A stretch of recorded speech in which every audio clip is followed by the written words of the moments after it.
What are you going to do now? Well, what have you got? Talk about that's the job for us. What do you need? All we need is a large pot of water. Put on the fire. What are you talking about? They say now I can't do that.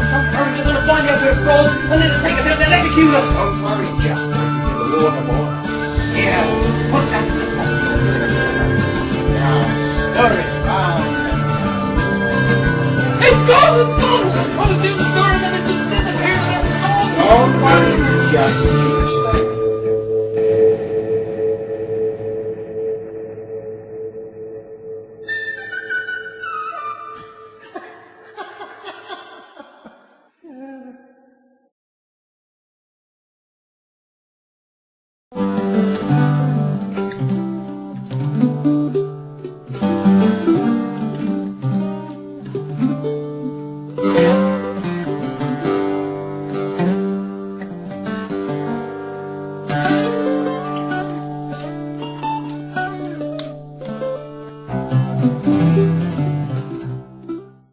That there Francis Drake's off sailing again. He never stops. He must have a flea in his hose.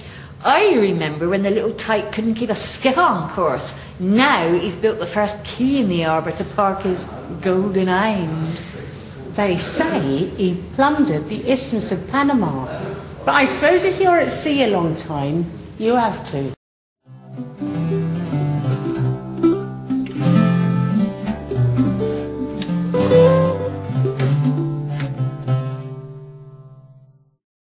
Our purpose is not to make up anybody's mind, but to make the agony of decision-making so intense that you can escape only by thinking. Civil War kicks off, full result service, mods and rockers Roundheads and Cavaliers punch up throughout the country, all the scores. All the Roundheads, Cromwell, Cromwell.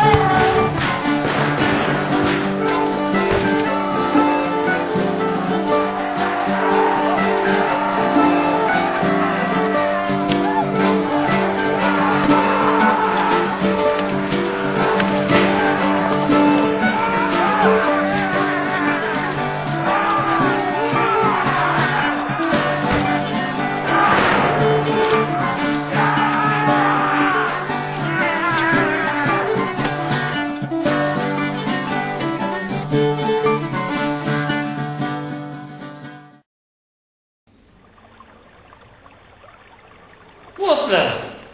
Where am I? Oh, how the mighty are fallen. Who's that? I recognise that voice. So you should, dear boy. It was you that put me here. What do you mean, put you here? Who are you? Where exactly is here? Who are all those people? Londoners, come to gaze on their wonderful saviour and Lord Protector, Oliver Cromwell, now resident at number 2, Traitor's Gate. What do you mean, Traitor's Gate? What would I be doing at Traitor's Gate?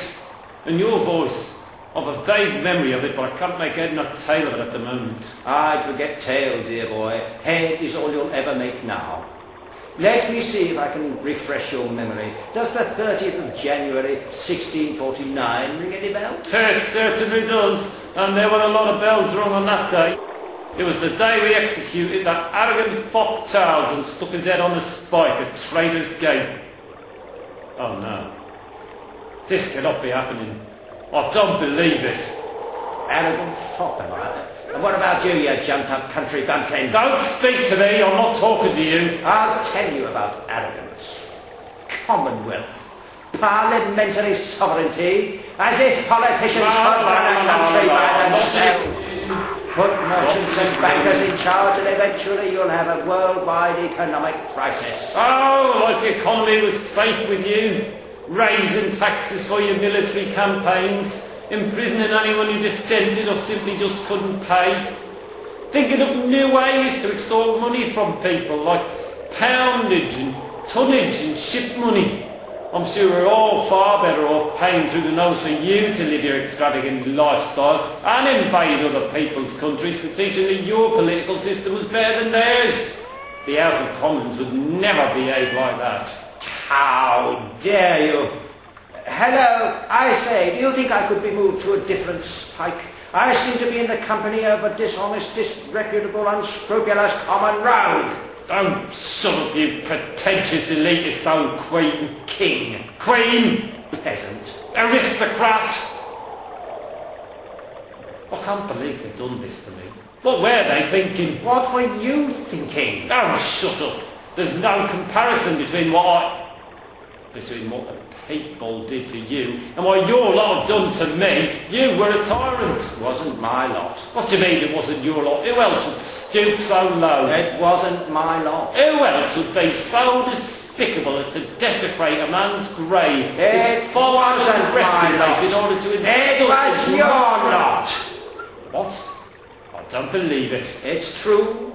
Parliament was so keen to please my son that they had you all tried for the crime of regicide and executed at Tyburn, even if you were already dead. I watched it all from here. Hold on a minute.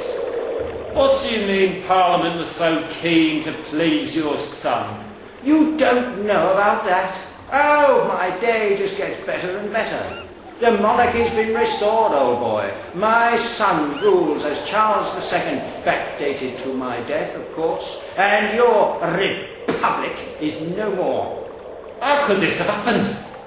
You were taxing the common man unjustly. People were poor and starving. Someone had to represent the interests of your oppressed population. Someone had to bring you down and see that justice was done. What?